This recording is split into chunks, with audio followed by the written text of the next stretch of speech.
Hello students. आज हम work energy power में एचसीवी के आगे के क्वेश्चन सॉल्व करेंगे।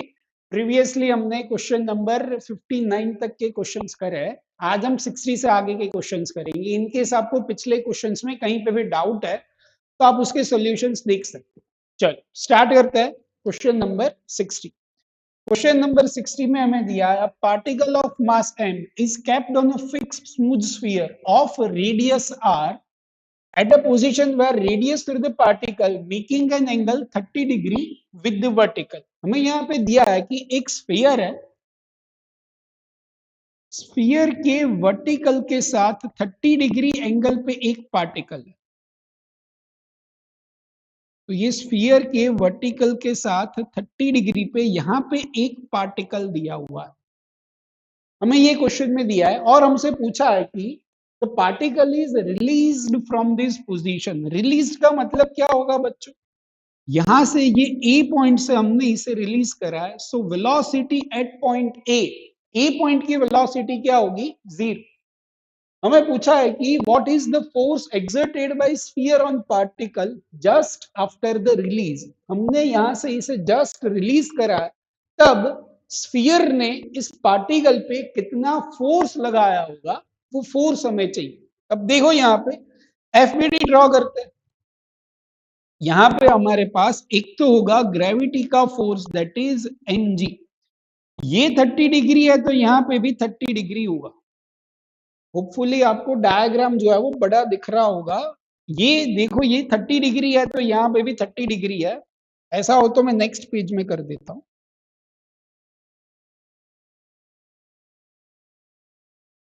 हमें यहाँ पे एक स्फीयर दिया है।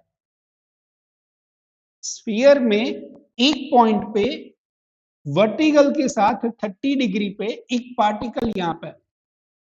पार्टिकल की इनिशियल वेलोसिटी जो है वो 0। अब हमने यहाँ पे एक फ्री बॉडी डायग्राम ड्रॉ करा, तो ये जो ग्रेविटी का फोर्स होगा वो होगा डाउनवर्ड डायरेक्शन में। ये 30 डिग्री है तो ये भी क्या होगा? 30।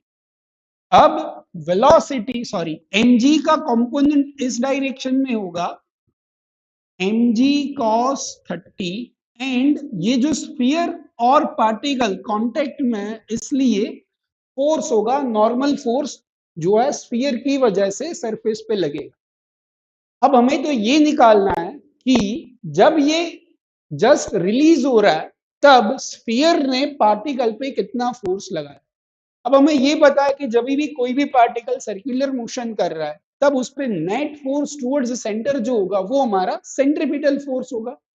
अब देखो यहाँ पे mg cos 30 जो है वो डाउनवर्ड डायरेक्शन में, नॉर्मल ऊपर है। So net force towards the centre हो जाएगा mg cos 30 minus n is equal to mv square upon r। अब यहाँ पे e पॉइंट पे वेलोसिटी आपकी कितनी है? 0। तो ये वेलोसिटी 0 हो गई। तो ये हो गया mg cos 30 माइनस n और ये वेलोसिटी 0। तो नॉर्मल रिएक्शन आपका हो जाएगा mg cos 30 की वैल्यू हो गई √3/2 mg। तो यहां से हमें नॉर्मल फोर्स मिल गया। नॉर्मल का मतलब ये हुआ कि स्फीयर ने पार्टिकल पे जो फोर्स लगाया that is normal reaction which is √3/2 mg। Next question, इसमें दूसरा क्वेश्चन है, we have to find the distance traveled by particle before it leaves the contact with the sphere। अब क्या होगा देखो, यहाँ पे पार्टिकल जो है वो यहां से रिलीज हुआ। अब ये पार्टिकल नीचे आएगा, फिर यहां से हो सकता है कि इसने स्फीयर के साथ कांटेक्ट लूज कर दिया। तो इसने जब स्फीयर के साथ कांटेक्ट लूज करा तब तक उसने कितना डिस्टेंस ट्रैवल करा, वो डिस्टेंस हमें निकालना है। अब क्या करेंगे देखो, मान लेता हूं कि ये जो पॉइंट है दैट इज पॉइंट ए जहां से मैंने पार्टिकल को रिलीज करा, एंड जब ये यहां से स्फीयर को कांटेक्ट लूज कर रहा है वो मेरा हो गया पॉइंट बी। तो ये मान लो कि एंगल जो है वो थीटा। पार्टिकल जब ए पोजीशन पे था तब वर्टिकल के साथ एंगल था 30 डिग्री। जब बी पोजीशन जहां पे ये कांटेक्ट लूज कर रहा है तब एंगल जो बना है दैट इज थीटा। अब देखो सबसे पहले मैं बी पॉइंट की वेलोसिटी की बात कर रहा हूं, तो बी पॉइंट पे एक फोर्स होगा ग्रेविटी का mg, ये थीटा, तो ये भी थीटा, तो mg का ये कंपोनेंट हो गया mg cos थीटा, यहां पे होगा नॉर्मल। तो बी पॉइंट पे नेट फोर्स टुवर्ड्स सेंटर हो जाएगा mg cos theta minus normal equal to M we square upon R. अब कांटेक्ट जब लूज हो रहा है तो नॉर्मल रिएक्शन कितना हो जाएगा, जीरो। तो ये नॉर्मल रिएक्शन जीरो है, तो ये हो जाएगा mg cos theta equal to M we square upon R. ये मास से मास कैंसल, vb का स्क्वायर हो जाएगा आर जी cos थीटा। तो बी पॉइंट की वेलोसिटी हो जाएगी under root are G cos theta. तो हमें यहाँ पे बी पॉइंट की वेलोसिटी मिल गई, that is under root are G cos theta. मतलब जब पार्टिकल स्फीयर को लीव कर रहा है, मतलब जब कांटेक्ट लूज हो रहा है, तब उसकी वेलोसिटी होगी under root are G cos theta. अब मैं क्या करूंगा, देखो, now we will apply energy conservation between point A and point B. Point A and point B पे मैं एनर्जी कंजर्वेशन यूज कर रहा हूं, किस तरीके से, ये जो है वो मैं मान रहा हूं कि ये मेरी रेफरेंस लाइन है। अब पॉइंट ए जो है वो इतने डिस्टेंस पे है, ये आर, पॉइंट ए ने जो एंगल बनाया था वो था 30 डिग्री, तो यहां से पॉइंट ए का डिस्टेंस हो जाएगा आर कॉस 30। पॉइंट बी की बात कर, पॉइंट बी ने जो एंगल बनाया है दैट इज थीटा, तो पॉइंट बी ने यहां से थीटा एंगल बनाया, तो ये कंपोनेंट हो जाएगा पॉइंट बी वाला आर कॉस थीटा। तो मैंने एक रेफरेंस लाइन मान ली ग्रेविटेशनल पोटेंशियल एनर्जी लिखने के लिए, तो वहां से ए और बी का वर्टिकल डिस्टेंस मुझे पता। अब मैं energy conservation between points A and B, तो देखो kinetic energy at A, potential energy at A, kinetic energy at B and potential energy at B point. A से हमारी मोशन शुरुआत हो रही है, सो काइनेटिक एनर्जी क्या होगी, जीरो। पोटेंशियल एनर्जी की बात करें तो ये रेफरेंस लाइन से ए जो है वो आर कॉस थीटा डिस्टेंस पे है, तो पोटेंशियल एनर्जी हो जाएगी एम जी और आर, मतलब एच की जगह पे आर कॉस थीटा।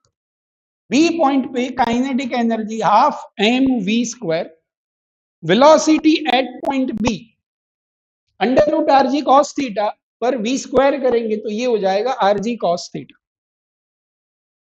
तो ये हो जाएगा आर जी cos theta plus B point की पोटेंशियल एनर्जी। तो बी पॉइंट जो है वो मेरा रेफरेंस लेवल से आर कॉस थीटा हाइट पे है, तो एम जी एच करेंगे तो ये हो गया एम जी एच आर कॉस थीटा। अब देखो यहाँ पे एमजीआर एमजीआर एमजीआर तीनों में कॉमन है, तो एमजीआर को मैंने कैंसिल कर दिया, तो बचा यहाँ पे कॉस 30, यहाँ पे बचा कॉस थीटा डिवाइड बाई 2, यहाँ पे बचा सिर्फ कॉस थीटा। अब देखो कॉस 30 की वैल्यू हो गई अंडर रूट 3 डिवाइड बाई 2, ये हो गया 3/2 कॉस थीटा, 2 से 2 कैंसल, रूट 3 से रूट 3 कैंसल, तो आपका कॉस थीटा होगा 1/√3। ये मुझे क्या मिला अभी, तो कॉस थीटा दैट इज 1/√3, 1/√3 करोगे तो ये मिलेगा 0.57 के करीब।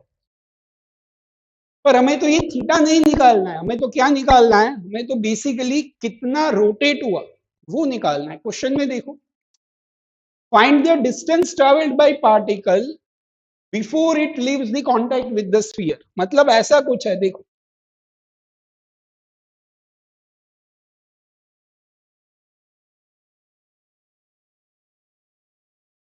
मेरे पास डायग्राम है, जैसे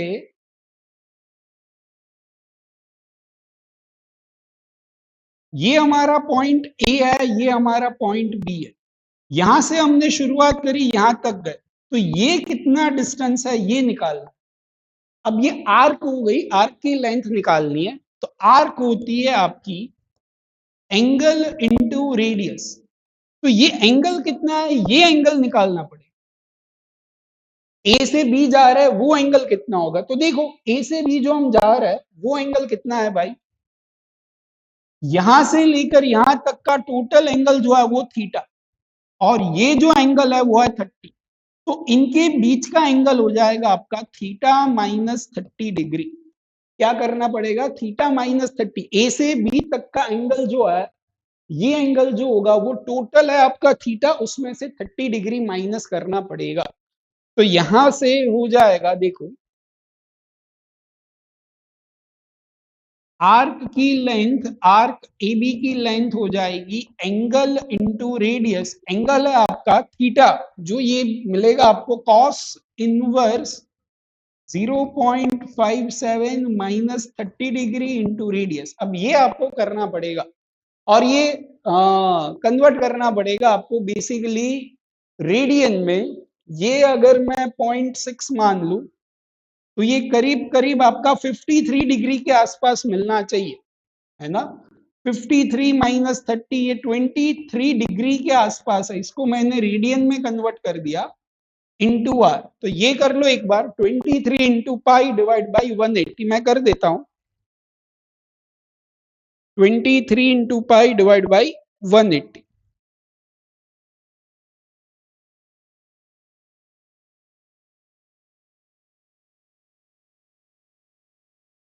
तो ये अप्रोक्सीमेटली कुछ 0.42 या 43 के आसपास आंसर मिल रहा है। तो ये जो आपकी लेंथ होगी वो कुछ 0.43 आर के आसपास होगी। ये एग्जैक्ट निकालने पर आपको ज्यादा आइडिया लगेगा कि 0.5, मतलब ये कैलकुलेटर से कर लेना कि 1/√3 पे थीटा एग्जैक्ट कितना मिल रहा है, तो ज्यादा एक्यूरेट आंसर जो है वो मिल जाए। ठीक है, चल होपफुली आपको पूरा क्वेश्चन जो है वो समझ में आया होगा। एंड अब आगे बढ़ते हैं। Next question, question number 61। इस क्वेश्चन में हमें दिया है particle of mass m is kept on top of a smooth sphere of radius r। एक स्मूथ स्फीयर है, उसके सबसे ऊपर वाले पॉइंट पे हमने एक पार्टिकल को रखा है एंड स्फीयर की रेडियस जो है वो है r। It is given a sharp impulse which imparts a horizontal velocity v। हमने सबसे ऊपर एक इंपल्सिव फोर्स दिया है जिसकी वजह से इसकी टॉप मोस्ट पॉइंट पे वेलोसिटी कितनी है, v। We have to find the normal force between sphere and particle just after the impulse। तो हमने यहां से जो ये इंपल्स लगाया जिसकी वजह से इस पार्टिकल की वेलोसिटी v है, उस v वेलोसिटी के इंस्टेंट पे we have to find normal force। तो यहाँ पे FBD ड्रॉ करते हैं। तो ये एक तो हो गया mg, ग्रेविटी की वजह से, स्फीयर की वजह से होगा normal reaction in upward direction. Velocity v है तो हम ये लिखेंगे mg minus n equal to mv² upon r। तो नॉर्मल हो जाएगा mg minus mv² upon r। ये हो गया फर्स्ट क्वेश्चन का आंसर। बहुत ही सिंपल था कि नॉर्मल रिएक्शन सरफेस ने पार्टिकल पे कितना लगाया, that normal reaction is basically mg minus mv² by r। Next question, what should be the minimum value of velocity for which particle does not slip on sphere। यहां से v की minimum velocity क्या होनी चाहिए जिसकी वजह से ये जो पार्टिकल है वो स्लिप नहीं होना चाहिए। एंड नेक्स्ट पूछा है assuming the velocity v to be half the minimum calculated in part b, the angle made by the radius through the particle with the vertical when it leaves the sphere। तो second का answer निकालने के बाद हम third solve कर पाएंगे। अब इसका मतलब यही है कि हमने यहां पे जो ये इंपल्सिव फोर्स अप्लाई करा है, ये इंपल्सिव फोर्स की वजह से ये यहां से सीधा नीचे नहीं गिरना चाहिए। मतलब मिनिमम वेलोसिटी कितनी हो जिसकी वजह से यहां से आगे जा पाए। तो इसमें यही है कि जो हमारा ये पॉइंट है जहां पे हम इंपल्सिव फोर्स अप्लाई कर रहे हैं, वहां से वो डायरेक्ट स्लिप नहीं हो जाना चाहिए। मतलब यहाँ पे उसकी वेलोसिटी हमें मिनिमम कुछ रखनी पड़ेगी। अब यहां से बहुत ज्यादा वेलोसिटी दोगे तो ये यहीं से स्लिप होके सीधा नीचे गिर जाएगा।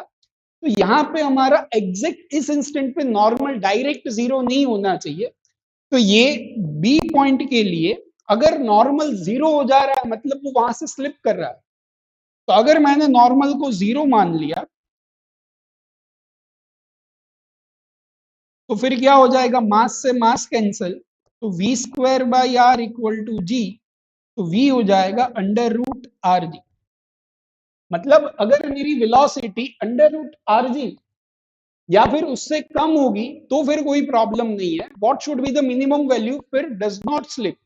तो ये नॉर्मल 0 नहीं हो रहा उस इंस्टेंट की हम बात कर रहे हैं। अगर नॉर्मल 0 नहीं है तो फिर तो ये आराम से मूव करेगा। तो अगर नॉर्मल 0 हो रहा है तो ये मूव नहीं, मतलब स्लिप हो गया, तो उसके लिए वेलोसिटी जो है वो अंडर रूट आर जी के जितनी। नेक्स्ट पूछा है assuming the velocity v to be half the minimum calculated in part B.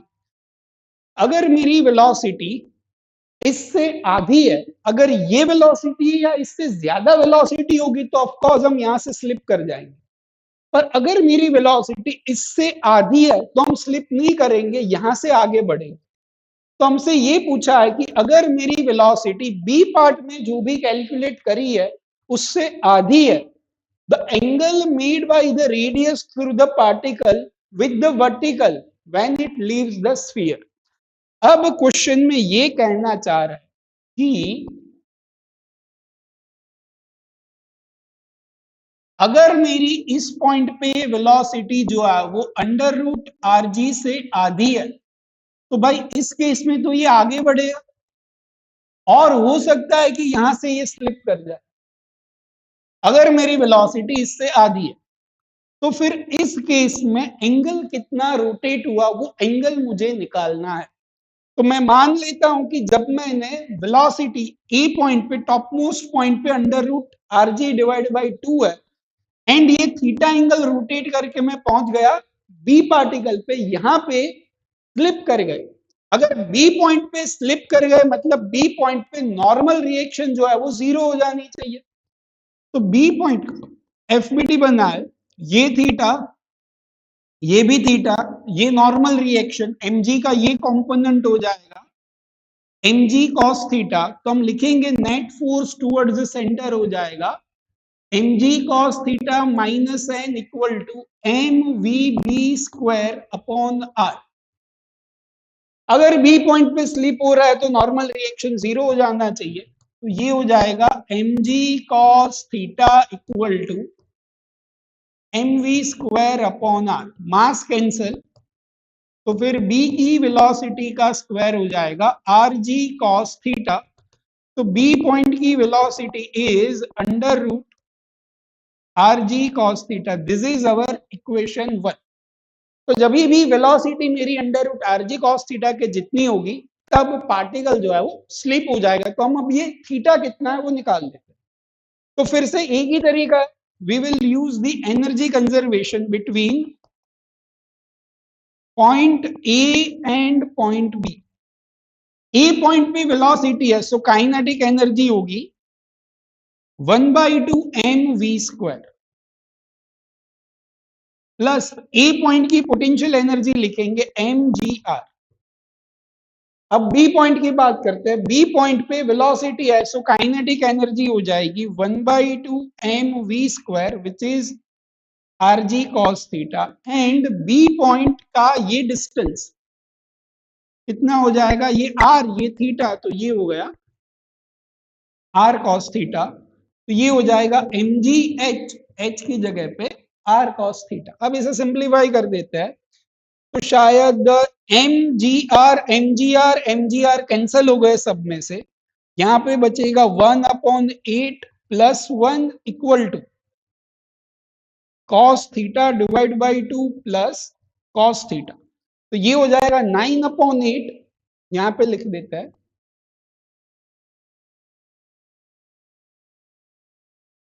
9/8 equal to 3/2 cos theta.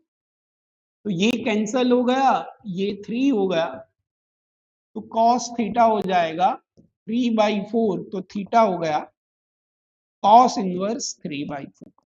मतलब वर्टिकल से कॉस इनवर्स 3/4 के जितना एंगल जब बनेगा तब पार्टिकल जो है वो स्लिप कर जाएगा स्फीयर से। तो ये कंडीशन हमने निकाली। तो ये हो गया हमारा क्वेश्चन नंबर 61। आगे बढ़ते हैं, नेक्स्ट क्वेश्चन 62। 62 में ओके 62 में हमें दिया है figure shows the smooth track which consists of a straight inclined part of length L joining smoothly with a circular part।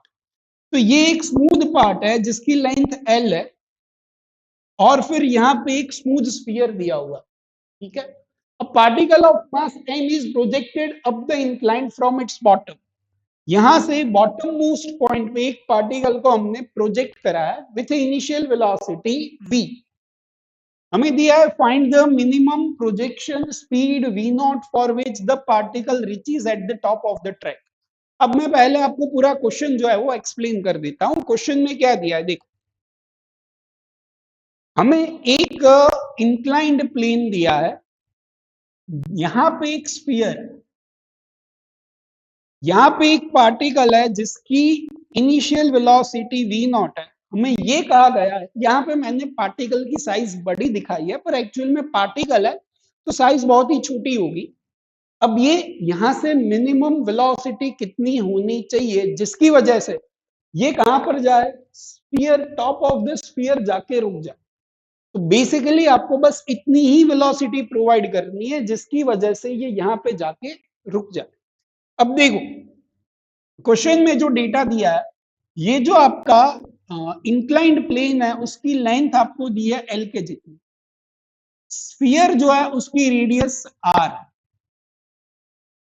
अब यहां से आपका इंक्लाइंड प्लेन तो खत्म हो गया, पर आपके पार्टिकल को यहां से यहां तक भी जाना है, तो ये एक्स्ट्रा एंगल जो कवर करेगा उसकी वजह से हाइट उसकी और बढ़ेगी। अगर सिर्फ इंक्लाइंड प्लेन होता तो इसको सिर्फ L के जितना डिस्टेंस कवर करना पड़ता ऊपर की डायरेक्शन में, पर यहां से ऊपर और जाना है तो और उसे हाइट कवर करनी पड़ेगी।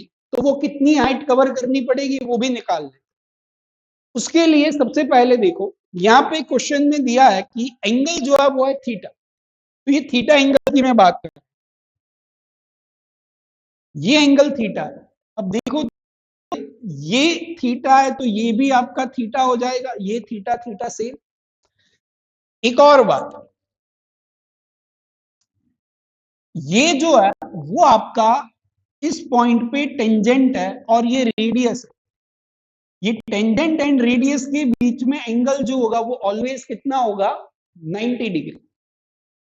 अब और ये थीटा है, ये हॉरिजॉन्टल लाइन की बात करो तो ये आपका थीटा, ये आपका 90, टोटल होना चाहिए 180। ये थीटा है, ये 90 है, तो ये एंगल आपका हो जाएगा 90 माइनस थीटा। तो इस ट्राइंगल की मैं बात करूं, इस ट्राइंगल को मैं थोड़ा बड़ा दिखाता हूं, ये जो छोटा सा ट्राइंगल है,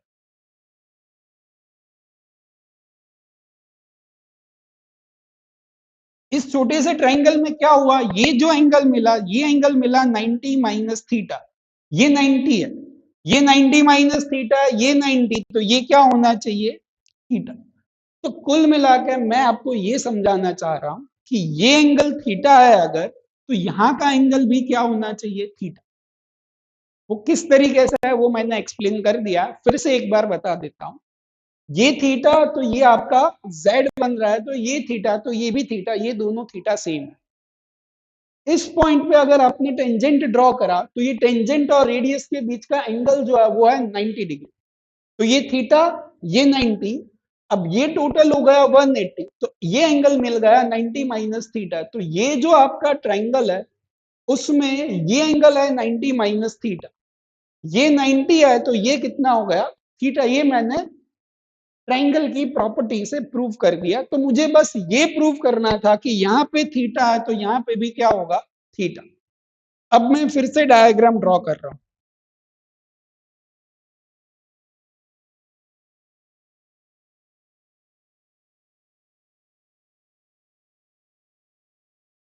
यहां से ये ब्लॉक जो है वो v नॉट वेलोसिटी से जा रहा है, यहां से लेकर यहां तक की लेंथ l है, पर हमें तो यहां तक जाना है तो उसे इतना डिस्टेंस और कवर करना पड़ेगा। यह है सर्कल का सेंटर, ये है एंगल थीटा। मैं ऐसा हो तो ये स्फीयर को भी थोड़ा बड़ा दिखा देता हूं।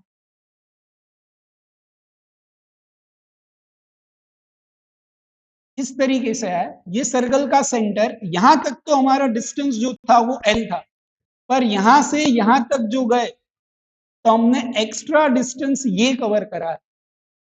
ये इतना डिस्टेंस जो है वो मैंने एक्स्ट्रा कवर करा है। अब ये कितना है वो निकाल लेते हैं। हमने अभी अभी प्रूव करा ये थीटा है तो ये एंगल भी थीटा। ये टोटल जो है वो है रेडियस आर। अब यहां पे एंगल थीटा है तो ये रेडियस, ये टोटल है आपकी रेडियस आर, ये भी है रेडियस आर। ये रेडियस आर का ये कंपोनेंट क्या होगा, ये हो जाएगा R cos theta. Total R, ये आर कॉस थीटा, तो ये जो बचा वो क्या बचा, टोटल आर में से आर कॉस थीटा को सब्ट्रैक्ट करना है। तो ये जो आपकी हाइट मिलेगी वो होगी R minus R cos theta. सबसे पहले मैंने थीटा किस तरीके से वो प्रूव करा, फिर ये टोटल लेंथ जो है वो तो रेडियस है, ये भी रेडियस है, तो रेडियस का ये कंपोनेंट हो गया आर कॉस थीटा।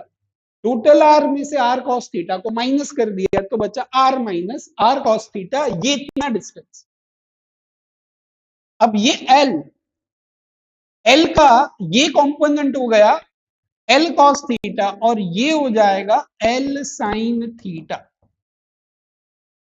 तो आपको बेसिकली करना क्या है कि आपके पार्टिकल को ये रेफरेंस लेवल ग्राउंड लेवल से यहां तक पहुंचाना है। तो ये टोटल हाइट हो गई L sine theta plus R minus R cos theta. तो टोटल हाइट जो है वो आपकी हो गई L sine theta plus R minus R cos theta. ठीक है, अब हम एनर्जी कंजर्वेशन यूज कर रहे हैं बिटवीन पॉइंट्स, ये इनिशियल पॉइंट और ये जो स्फीयर का टॉप मोस्ट पॉइंट है दैट इज पॉइंट बी। तो energy conservation between points A and B. तो ए की काइनेटिक एनर्जी, ए की पोटेंशियल एनर्जी, बी की काइनेटिक एनर्जी, बी की पोटेंशियल एनर्जी। ए की काइनेटिक एनर्जी हो गई आपकी 1/2 mv स्क्वायर, ए की पोटेंशियल एनर्जी 0, क्योंकि ए जो है वो हमारे रेफरेंस लेवल पे, हमें तो ए से इतना, बी की काइनेटिक एनर्जी की बात कर रहे हैं तो बी पे हमें जस्ट पहुंचना है, तो बी पे जाके वेलोसिटी तो क्या हो जाएगी 0। So kinetic energy at point B जो होगी वो 0 एंड बी की पोटेंशियल एनर्जी, तो हाइट हमें ये लिखनी पड़ेगी क्योंकि ग्राउंड लेवल से बी जो है वो इतने हाइट पे है। तो ये हो गया आपका L sine theta plus R minus R cos theta. ठीक है, अब यहां से सिंप्लीफाई करते हैं तो क्या हो जाएगा, देखो mv square upon 2 is equal to mg L sine theta plus R minus R cos theta. m से m कैंसल, तो यहां से हो गई वेलोसिटी का square 2g into L sine theta, इनमें से r कॉमन ले लो तो 1 माइनस कॉस थीटा। तो ये वेलोसिटी का स्क्वायर मिल गया, वेलोसिटी चाहिए तो ये पूरा स्क्वायर रूट में, तो ये मुझे सबसे फर्स्ट पार्ट का आंसर मिल गया, that is root over R G L sine theta plus R into 1 minus cos theta. Second part देखते हैं। सेकेंड पार्ट में हमें दिया है assuming that the projection speed is 2v0। अब हमने जो यहां से इसे प्रोजेक्ट करा है उसकी स्पीड जो है वो 2v0 and the block does not lose the contact with the track, block does not loses its contact with the track before reaching its top, find the force acting on it when it reaches the top. Okay. अब देखो question में ये कहा है कि initially तो आपने v0 speed से इसे प्रोजेक्ट करा, तब ये इसके टॉप पॉइंट पे जाके रुक गए, वेलोसिटी 0 हो गई। अब अगर मैं इसे 2v0 की स्पीड से भेज रहा हूं तो ये टॉप मोस्ट पॉइंट पे वेलोसिटी जो है वो 0 नहीं होगी, पर कुछ ना कुछ वेलोसिटी होगी। तो हमें ये कहा है कि जब हम बी पॉइंट पे है तो बी पॉइंट पे नेट फोर्स कितना लग रहा है, find the force that is acting on it when it reaches the top. तो मुझे अब सबसे पहले ये करना पड़ेगा कि अगर मेरी इनिशियल वेलोसिटी v नॉट की जगह पे 2v नॉट है, तो फिर ये बी पॉइंट पे मेरी वेलोसिटी कितनी होगी। तब मेरा काम ये है कि बी पॉइंट की वेलोसिटी निकाल। देखो किस तरीके से,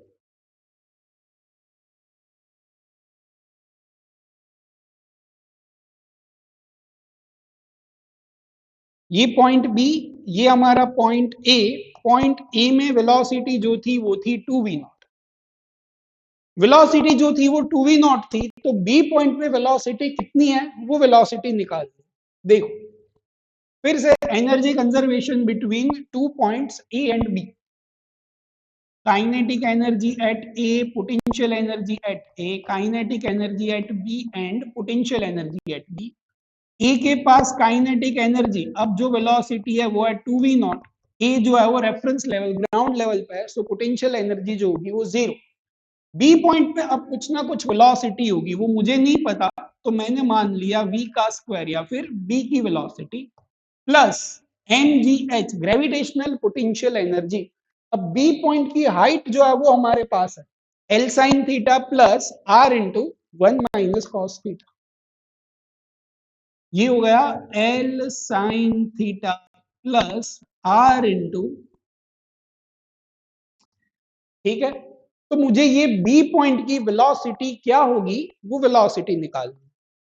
अब यहां पे देखो ध्यान से, ये अगर सिंप्लीफाई करेंगे तो 2v नॉट का square 4v naught square divide by 2, तो ये हो गया 2mv नॉट का स्क्वायर, ये हो गया m b की वेलोसिटी का स्क्वायर डिवाइड बाई 2 प्लस, अब यहां पे मैं क्या कर रहा हूं देखो, mg L sine theta plus R 1 minus cos theta, हमने यहाँ पे v नॉट की वैल्यू निकाली है, v नॉट स्क्वायर जो है वो क्या है 2g L sine theta plus R 1 minus cos theta, तो यही वैल्यू मैं लिख रहा हूं v नॉट स्क्वायर,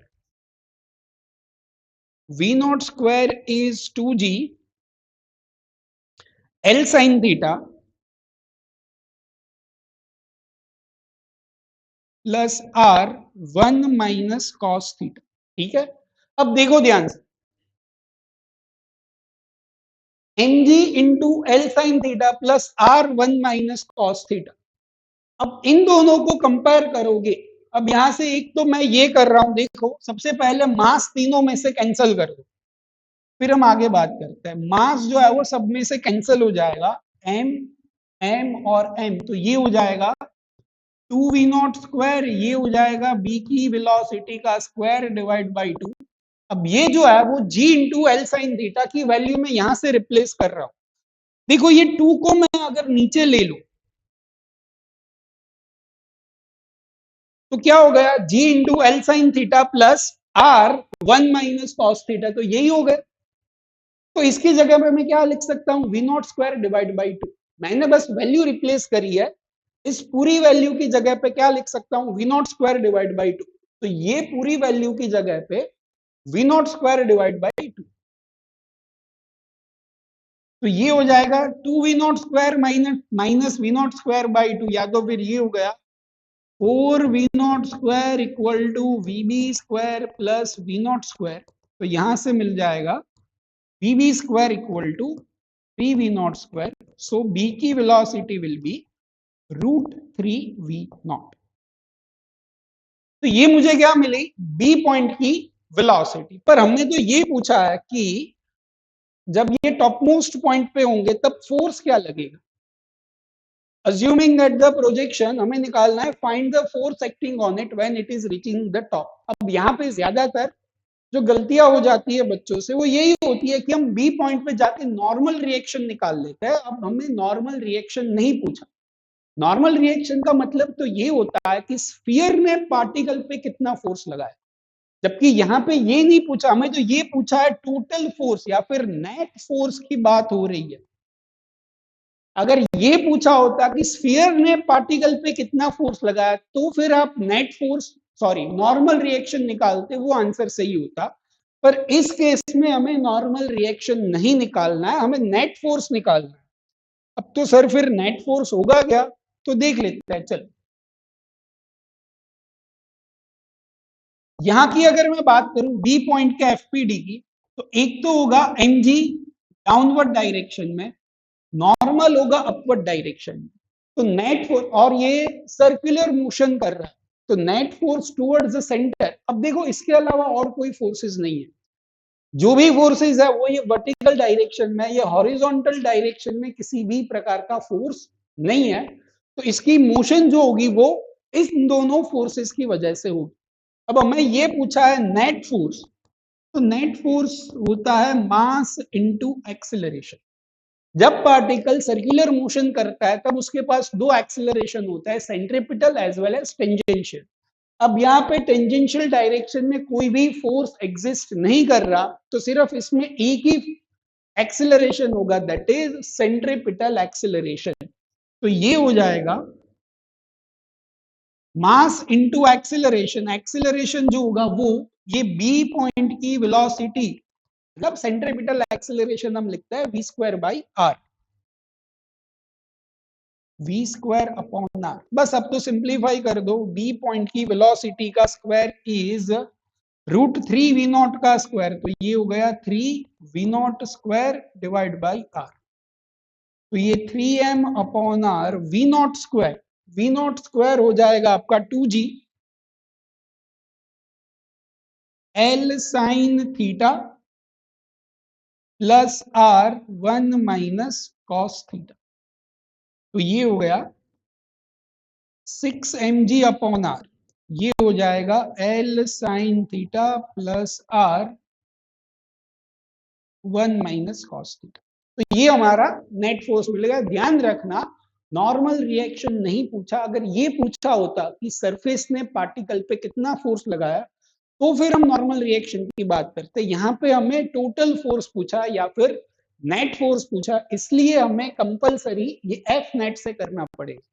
अगर नॉर्मल रिएक्शन निकाल भी लेते तो भी आंसर निकल सकता है, फिर वही है एमजी माइनस नॉर्मल रिएक्शन, वो ठीक है, वो उस तरीके से भी कर सकते हो, पर हमने ये नेट फोर्स डायरेक्ट निकाला। एक और क्वेश्चन है इसमें, थर्ड क्वेश्चन देखो क्या पूछा है। सी में पूछा है कि assuming that the projection speed is only slightly greater than V naught. अगर मेरी प्रोजेक्शन स्पीड यहां से, जो ये वी नॉट है हमारी, ये वी नॉट से सिर्फ स्लाइटली ग्रेटर, वी नॉट क्या थी बच्चों, वी नॉट जो है वो हमारी स्पीड थी जिसकी वजह से हम एग्जैक्ट बी पॉइंट पे पहुंच पा रहे थे। मतलब कि बी पॉइंट पे मेरी वेलोसिटी कितनी हो जा रही थी, 0, जब मैंने यहां से वी नॉट से इसे प्रोजेक्ट करा था। पर अब मेरी जो वेलोसिटी है वो वी नॉट से स्लाइटली ज्यादा है, मतलब यहां पे हमारी स्लाइटली कुछ ना कुछ वेलोसिटी होगी, या फिर आप ऑलमोस्ट 0 मान सकते हो। तो उसकी वजह से क्या होगा कि जो भी स्लाइटली वेलोसिटी है उसकी वजह से ये थोड़ा आगे जा पाएगा। तो हमसे वही पूछा है कि slightly greater than V naught where will the block will lose the contact.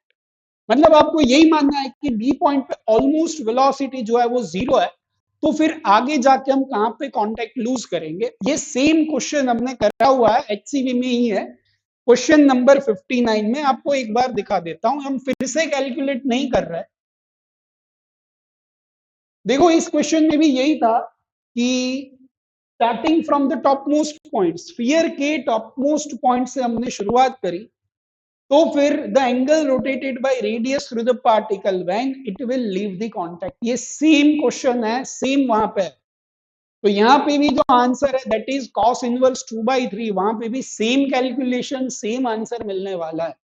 तो इसमें हम फिर ज्यादा टाइम नहीं वेस्ट करेंगे, सेम कैलकुलेशन है बच्चों, तो सेम तरीके से करना है, ठीक है। चल आगे बढ़ते हैं। Next question, question number 63। देखो बच्चों, अगर आपको कहीं पे भी कंफ्यूजन है या फिर आपने कोई और तरीके से सोच रहे हो, आपको कहीं पर डाउट है यहाँ पे जो भी मैं करवा रहा हूं उसमें भी, तो आप जो है वो कमेंट कर सकते हो, फ्रीली कमेंट करो। जो भी आपको डाउट है वो मैं कमेंट में पक्का रिप्लाई करूँ, ठीक है। चलो next question, question number 63। a chain of length L and mass M, it is lying on a surface of a smooth sphere of radius R, which is greater than L. हमें एक chain है, वो chain की length L है and mass M है, और इस chain को हमने स्फीयर पे टॉप मोस्ट पॉइंट पे रखा हुआ है. One end is tied to the top of the sphere. मतलब यहाँ पे इस तरीके से कुछ दिया हुआ है. ये हमारा स्फीयर है. स्फीयर के टॉप मोस्ट पॉइंट पे चेन.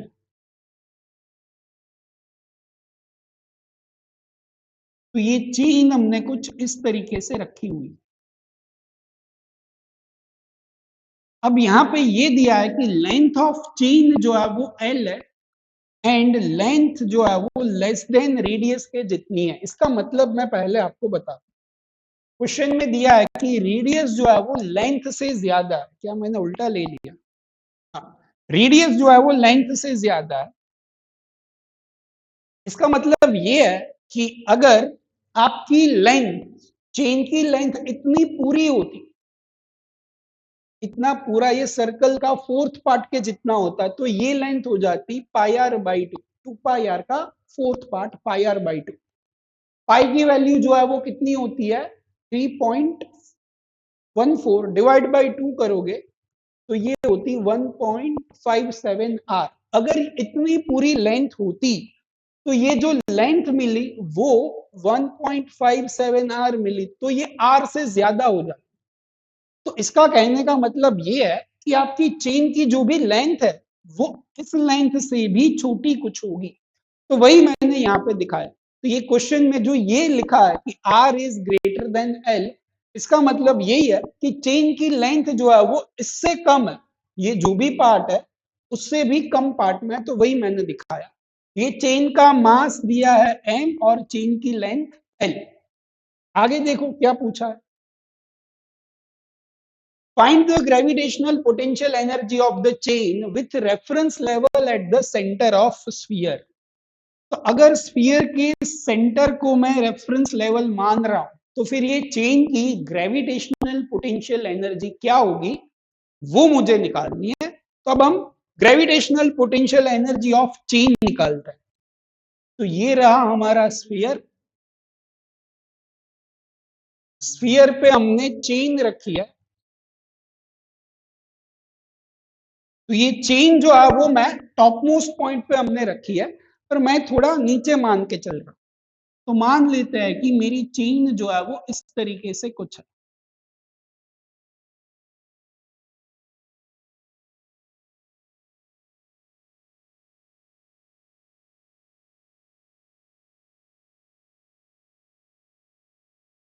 यहाँ पे जो चेन है उसने मान लो वर्टिकल के साथ जो एंगल बनाया, वो एंगल मैं मान लेता हूं थीटा डैश. कि चेन के जो ये सबसे इनिशियल पार्ट है उसने वर्टिकल के साथ एंगल बनाया थीटा डैश. ये एंगल कितना होगा? अगर ये चेन की लेंथ L है तो ये जो एंगल होगा वो एंगल हो जाएगा length of arc divide by radius. ये हमें पता है, angle equal to arc divide by radius. तो ये थीटा डैश, ये जो है वो L बाई आर के जितना. तो यहाँ पे जो ये एंगल होगा, मतलब ये मान लो थीटा, ऐसा करो,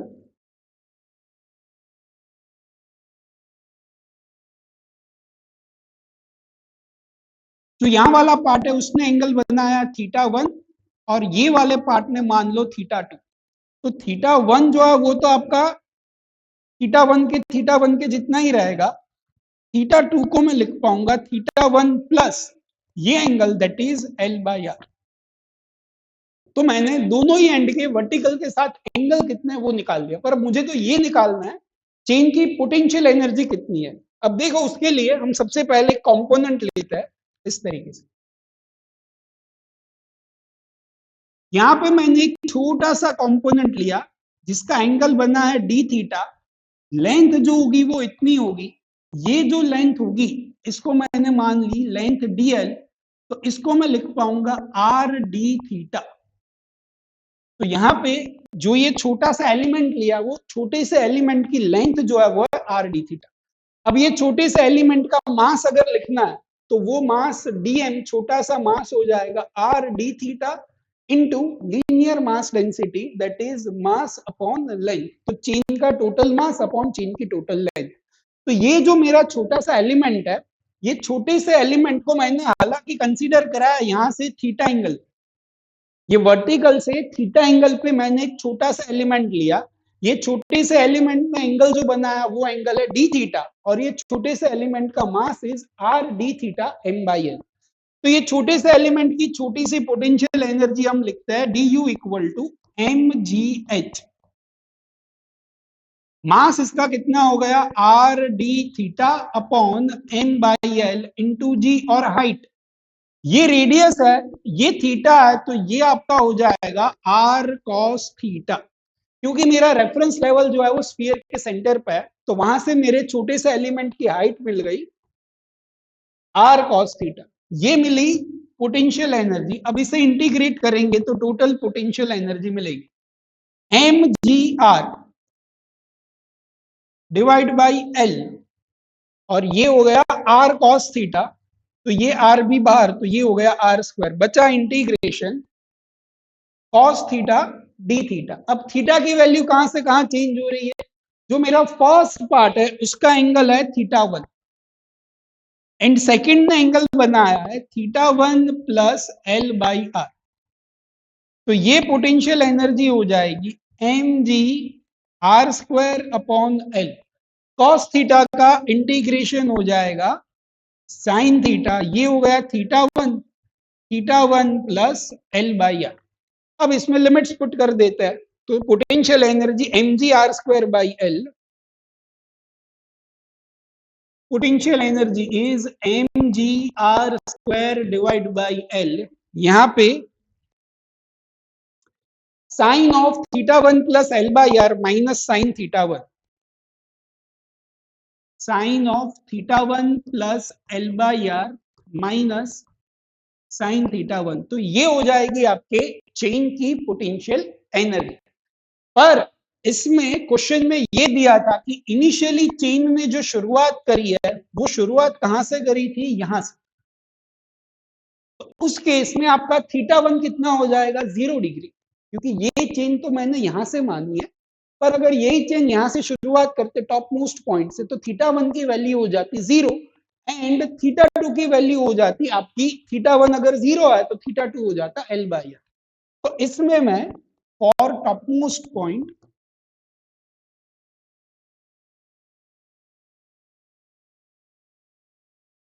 थीटा वन जो है वो 0 होगा, तो इसी में मैं 0 पुट कर देता हूं।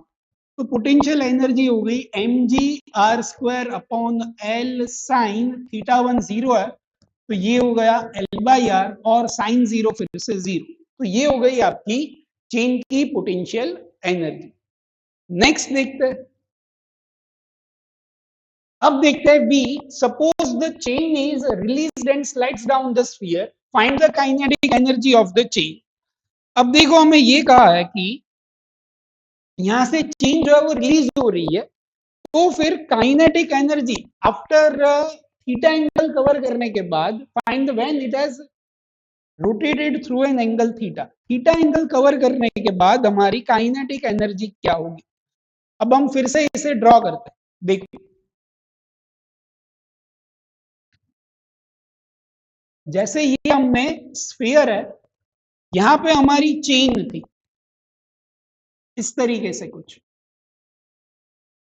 तो यहां से हमने शुरुआत करी। अब ये है कि अगर इसने यहां से थीटा एंगल रोटेट करके अब हम यहां पे आ गए, तो फिर कुछ ना कुछ काइनेटिक एनर्जी होगी, वो काइनेटिक एनर्जी निकालो। अब देखो इसमें क्या होगा,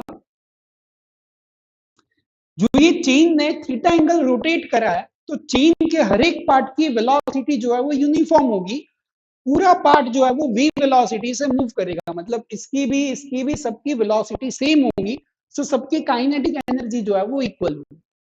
इनिशियली यहां से शुरुआत करी और फिर हमने थीटा एंगल रोटेट करा, तो अब मैं एनर्जी कंजर्वेशन यूज कर रहा हूं between points A and B. जहां से शुरुआत करी वहां पे kinetic energy 0।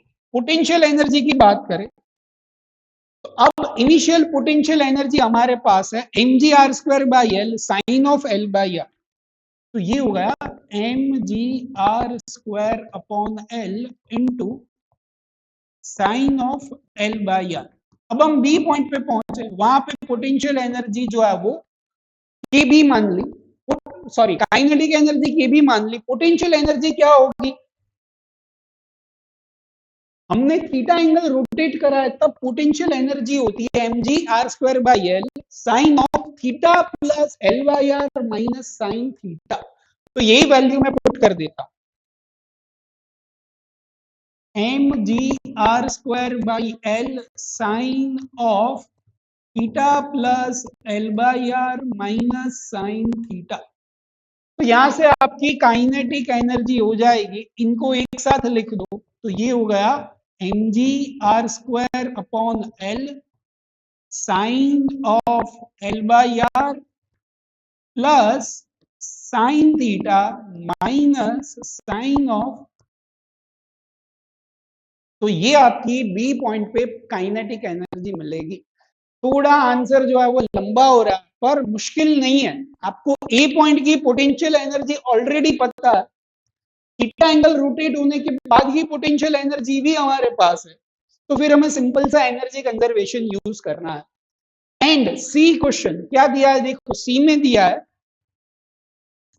find the tangential acceleration of the chain when it starts sliding down। tangential acceleration होता है वेलोसिटी का डिफरेंशिएशन, तो मुझे वेलोसिटी का डिफरेंशिएशन करना है, सॉरी टेंजेंशियल एक्सीलरेशन में स्पीड का डिफरेंशिएशन करना है। अब मैं स्पीड मेरे पास है, काइनेटिक एनर्जी पता है तो स्पीड भी पता है, तो उसी का हम डिफरेंशिएशन करते हैं।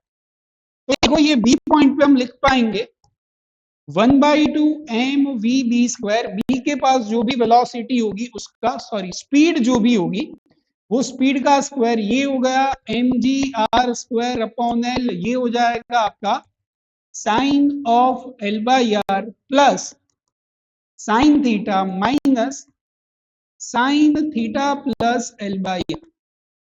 अब यहां से मास कैंसिल, ये हो गई स्पीड का स्क्वायर 2gr²/l, इसको एज इट इज रहने देते हैं। अब देखो डिफरेंशिएट करता है, डिफरेंशिएशन कैसे करेंगे, मास कैंसिल, v² का डिफरेंशिएशन हो जाएगा 2v, चेन रूल से लिखेंगे dv/dt और ये 1/2 as it is, gr²/l as it is, sine l by R, ये l भी कांस्टेंट है r भी कांस्टेंट है, तो साइन एक कांस्टेंट टर्म हो गई, कांस्टेंट का डिफरेंशिएशन 0, साइन थीटा का डिफरेंशिएशन हो जाएगा कॉस थीटा, एंड यहां पे साइन, अभी देखो यहां पे चेंज रूल भी यूज करना पड़ेगा क्योंकि थीटा जो है वो टाइम के साथ चेंज हो रहा है, तो यहां पे थीटा का डिफरेंशिएशन हो जाएगा d थीटा/dt, फिर से साइन थीटा का हो गया cos theta l by R, फिर चेंज रूल से थीटा का करेंगे तो ये हो जाएगा d थीटा/dt। अब क्या होगा, 2 से 2 कैंसिल, ये v इंटू dv/dt। अब यहाँ पे ध्यान देना, ये हो गया gr²/l, d थीटा/dt होता है ओमेगा, d थीटा/dt आपका क्या होता है ओमेगा, और ओमेगा को हम लिख सकते हैं v/r, तो यहाँ पे ये हो गया आपका cos थीटा और ओमेगा को लिख दिया v/r minus cos of theta plus l by R, d थीटा/dt होता है ओमेगा को लिख दिया v/r। अब इन दोनों में से v/r कॉमन ले लो तो ये हो जाएगा v dv/dt, v dv/dt यहां पे आ जाएगा mgr², सॉरी gr²/l और v/r कॉमन, gr²/l और v/r जो है वो कॉमन, तो क्या होगा देखो, cos theta minus cos of theta plus l by R, cos theta minus cos of theta plus l by R. अब यहां से एक वेलोसिटी कैंसल, एक रेडियस कैंसल, dv/dt हो गया टेंजेंशियल एक्सीलरेशन, ये हो जाएगा GR upon L into cos theta minus cos of theta plus L by R। अब मैं अगर इनिशियल पोजीशन की बात करूं तो वहां पे थीटा मेरा 0 था, तो टेंजेंशियल एक्सेलरेशन हो जाएगा GR अपॉन L, कॉस 0 हो गया 1 और यहाँ पे कॉस ऑफ L बाई। तो काफी लंबा हो गया क्वेश्चन, बट होपफुली बच्चों आपने लास्ट तक देखा है तो आपको पूरी चीजें समझ में आई होगी। आगे देखते हैं लास्ट क्वेश्चन एचसीवी में वर्क एनर्जी पावर में। Last question is question number 64। A smooth sphere of radius r is made to translate in a straight line with a constant acceleration। एक स्मूथ स्फीयर है जिसकी radius जो है वो r के जितनी है। It is moving in a straight line with a constant acceleration। मान लेता है कि ये constant acceleration से आगे जा रहा है। A particle kept on the top of a sphere is released from the rest। यहाँ पे एक पार्टिकल मान लिया टॉप ऑफ द स्फीयर, और जब ये पूरा रेस्ट में तब इसको हमने यहाँ से रिलीज करा। We have to find speed of particle with respect to sphere। आपको स्फीयर के रिस्पेक्ट में वेलोसिटी निकालनी है जब as a function of theta when it's like. अब होगा क्या, देखो ये स्फीयर जो है वो आगे जा रहा है तो ये पार्टिकल ऑफ कोर्स पीछे जाएगा, तो उसकी velocity as a function of theta निकालनी है। तो मैं मान लेता हूं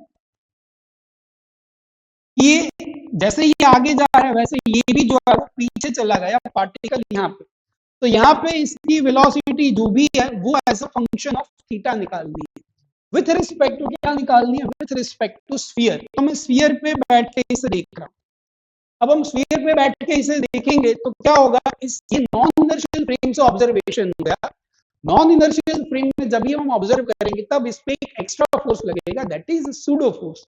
तो इस पे जो एक्चुअल फ्रेम का एक्सेलरेशन है उससे ऑपोजिट डायरेक्शन में लगा सूडो फोर्स। ये ऑलवेज लगेगा, जब भी पार्टिकल जहां पे भी होगा वो इसी डायरेक्शन में सूडो फोर्स हमेशा से लगने वाला है। अब मैं वर्क एनर्जी थ्योरम यूज कर रहा हूं। वर्क डन, अब यहाँ पे कितने फोर्सेस है देखो, एक तो मुझे दिख रहा है यहाँ पे होगा ग्रेविटी, एक होगा नॉर्मल और एक है हमारा सूडो फोर्स। ये तीन फोर्सेस हमारे पास है, तो हम लिखेंगे work done by gravity, work done by pseudo force, work done by normal is equal to change in kinetic energy. Gravity का वर्क डन, तो देखो ग्रेविटी जो है वो डाउनवर्ड डायरेक्शन में है तो फोर्स हो गया एमटी। अब डिस्प्लेसमेंट कितना हुआ, तो ये देखो ये आर, ये हो जाएगा आपका आर कॉस थीटा, ये आर तो ये हो गया आर कॉस थीटा, एंड ये टोटल कितना है आपका आर। तो हम ग्रेविटी के अंडर में इतना डिस्प्लेस कर रहे हैं, ध्यान से देखना, टोटल है हमारा आर के जितना, ये जो है वो है आर कॉस थीटा। तो ग्रेविटी के डायरेक्शन में हमारा डिस्प्लेसमेंट कितना हुआ, R minus R cos theta. तो ये यहाँ पे displacement in direction of gravity होगा R minus R cos theta. Pseudo force की बात करें तो सूडो फोर्स है mass into acceleration. Pseudo force की डायरेक्शन में डिस्प्लेसमेंट, सूडो फोर्स जो है वो इस डायरेक्शन में, ये आर कॉस थीटा, ये हो जाएगा आपका आर साइन थीटा। तो सूडो फोर्स की डायरेक्शन में displacement is R sine theta. Normal reaction का वर्क डन 0 होगा क्योंकि नॉर्मल फोर्स एंड डिस्प्लेसमेंट इस केस में ऑलवेज परपेंडिकुलर है, तो work done by normal force is 0। Final kinetic energy half M we square, initial kinetic energy जो है वो 0।